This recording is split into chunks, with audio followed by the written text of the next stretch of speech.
YouTube has officially been taken over by children. And today I'm going to walk you through how we went from a world of creators like this Oh, Charlie!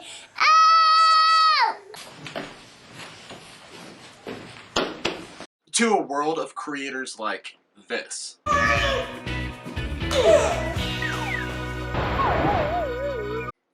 And if you stick around at the very end, I'll show you how the ruling class suddenly became an oligopoly of children. Let's find out together. This is Son of a Robin. Here we go! I really think you should.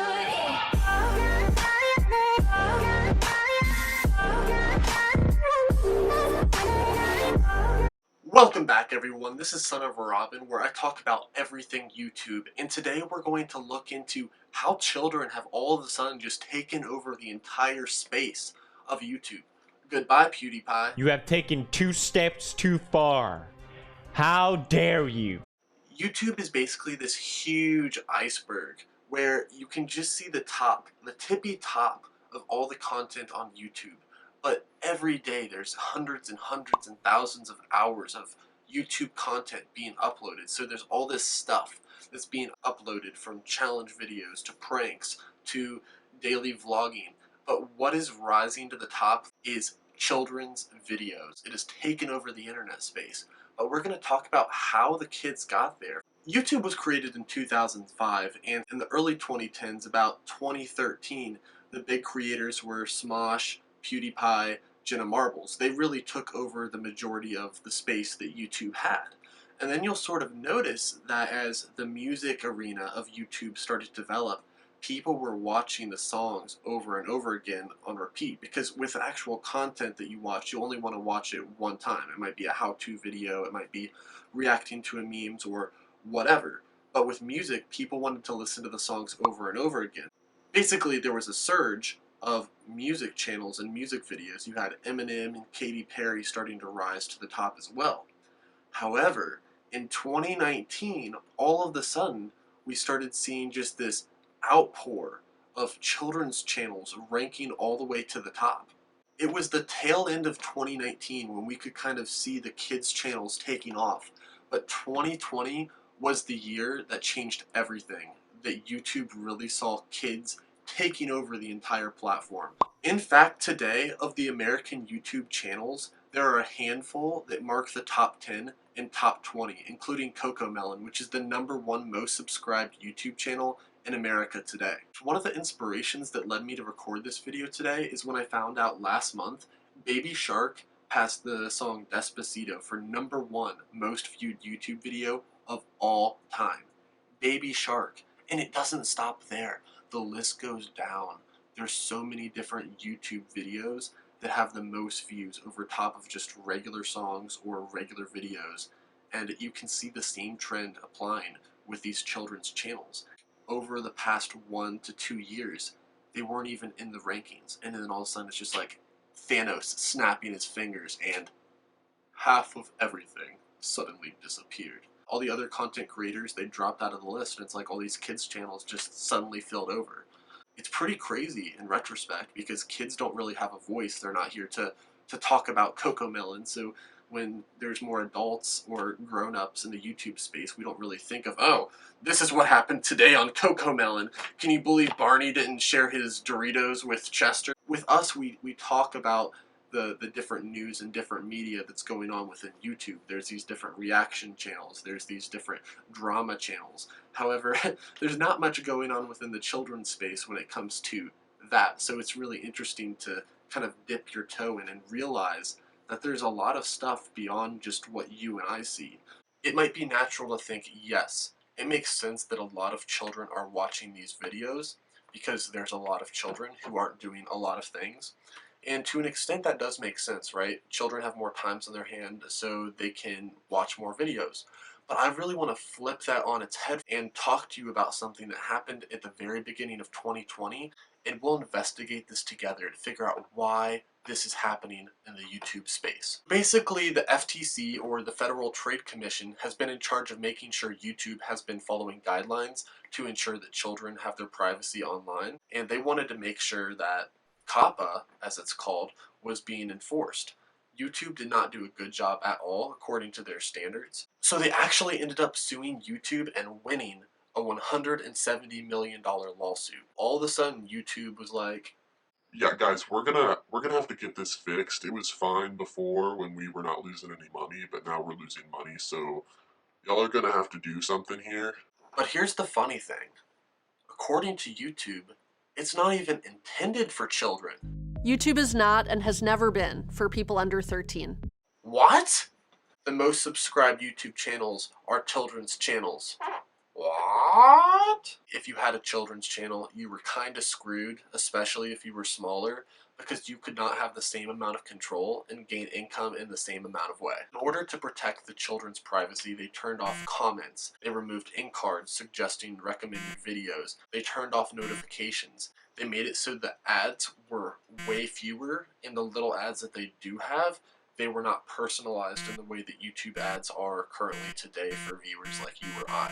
The issue was creators who had 1,000, 2,000 subscribers who were just trying to get on their feet, they got a little bit of income primarily from the Google AdSense. And now all of a sudden the barrier to enter, to start making money so they could grow their channel went from right here to way higher. So the kids' channels that had already made it, they were in the door. But new channels, all of a sudden it was like a really slim line to be able to get through. This was actually enforced at the beginning of January of 2020.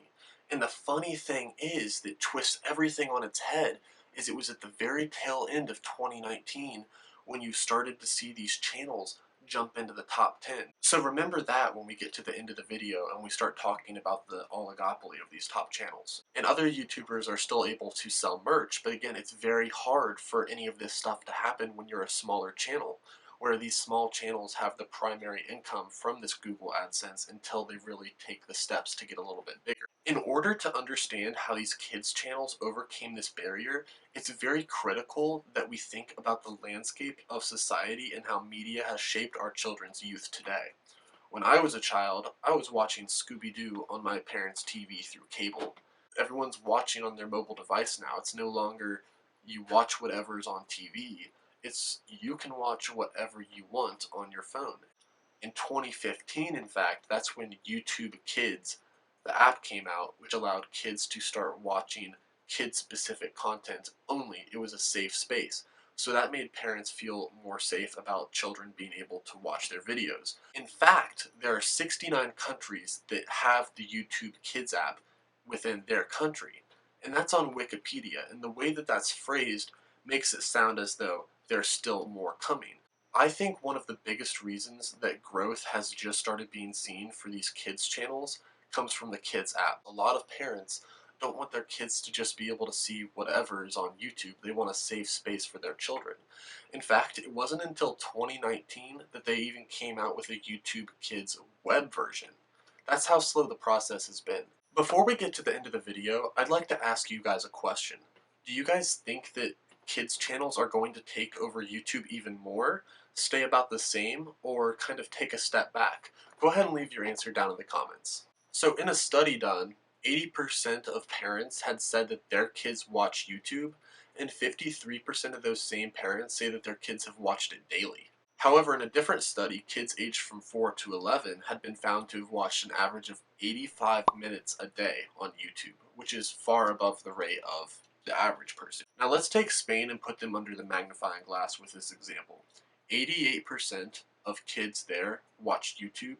However, only 1% of those kids actually have the app, which means when you look at the number of kids who have the app, whatever you pull from that data, you're going to have to exponentially increase that. If this isn't enough to convince you, this data was collected in mid-early 2020, which was at the onset of the coronavirus pandemic.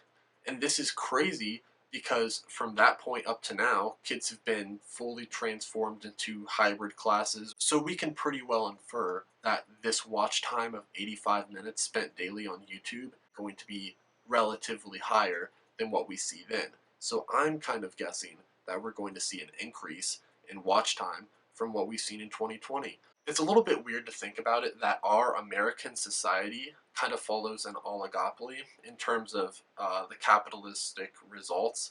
When you think about people like Elon Musk and Jeff Bezos, just a few people who have the same amount of wealth as hundreds of thousands of people at the bottom. You know what? It's actually What's interesting enough is because of this Coppa enforcement, it has led YouTube to turn into an oligopoly in the kids realm. And the reason for this ties back to what I said before about the barrier to entry. Now with kids videos, you can't leave comments to engage. You can't roll into an end slide and watch the next video as easily. And now, and probably the most important factor, is you're not able to get Google AdSense.